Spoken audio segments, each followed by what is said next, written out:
So if you're an artist who's trying to take your real life business online, you may be wondering if you need a personal brand to succeed. And what exactly is a personal brand? Will it help you sell your work? And even more importantly, like, do I have to be somebody that I'm not? Is this the equivalent of being some sort of influencer?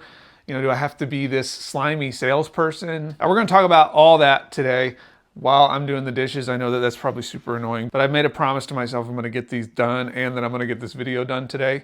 So what exactly is a personal brand? So a personal brand is not your art, it's not your story, it's not your beliefs, it's not your ideas, it's not your style. It's all of those things. And according to the definition that I like to use, you have a personal brand whether you like it or not. Seth Godin says it this way: a brand is just what someone says about you when you're not in the room. And it's a great practice to ask, like, what can people say about you when you're not there? What are they talking about? Because if they're just saying, oh, they're a watercolor artist or they're a songwriter, that's not really enough for people to grab a hold of and run with. It's not enough to get you to stand out. That's why all those things that I listed at the beginning are really the elements or the core structures and foundations of your personal brand. And your brand is the ultimate way to stand out because it's obviously like what people are talking about. It's what my buddy Jeff Barch calls the thing under the thing. So for instance, let's pretend that I sell these plastic bowls. So to one person, this is just a plastic bowl, but to the right person, it's something different. So if I was going to build my personal brand around selling this, I wouldn't talk about this. I'd talk about the thing underneath this. So I might say something like, as a dad, I really value teaching my kids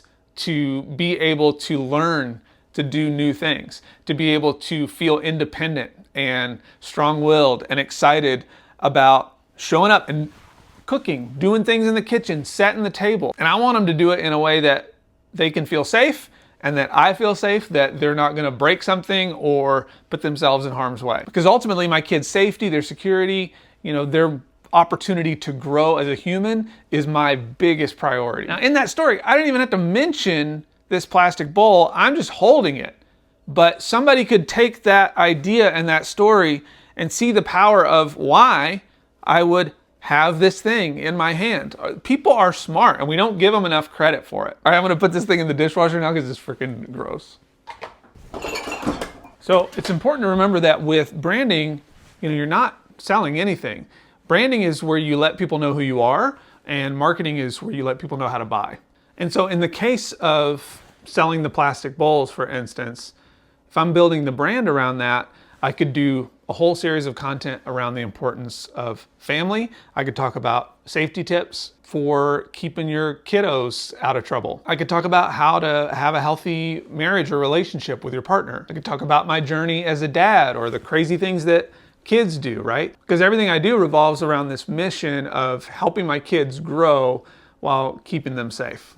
So you can see that we're giving valuable insights around the thing that we're selling, and that just naturally leads them to the thing that you're selling, right? And by the time they get there, they trust you a lot more. They're like more excited to support you because they know they're supporting something that they can get behind. And if you don't see the parallel here, I totally understand. I have a whole free masterclass that you can go watch called From Post to Profit, which talks about a 30-day sales plan that you can build out using this entire framework. The link for it obviously is in the description.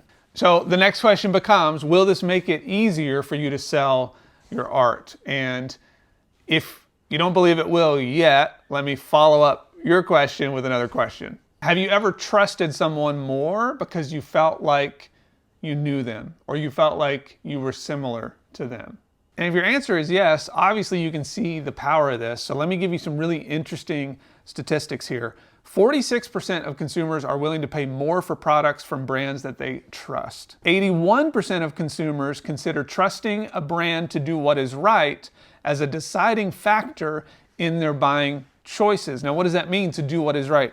That's not just, to do what is right for them as the customer. That's their first priority. But then also, if I'm buying from them, I'm associating myself with them. So I have to trust that they're going to do what is right beyond that, so that when my friend sees that I bought from this person or this artist, like, they associate me with them too. You know, it's why political climates are so crazy right now, because everybody's afraid to talk about who they voted for because people will make some crazy judgment about it. Consumers who trust a brand are more than twice as likely to stay loyal even when faced with competitive alternatives. And 54% of consumers have stopped purchasing from a brand in the past year due to a breach of trust. So do you need a personal brand to succeed? Well, obviously you already have a personal brand, whether you're online or not. And so my big answer here is yes. Now, how notable that personal brand is a different story. Should you work on building your personal brand online? That's a different question, because you can build your art business without being online, but there's a lot of potential for using the internet. And if you're one of those people that wants to, I'd encourage you to do so. But you got to start with this question, which is, how do I want to change my little corner of the world?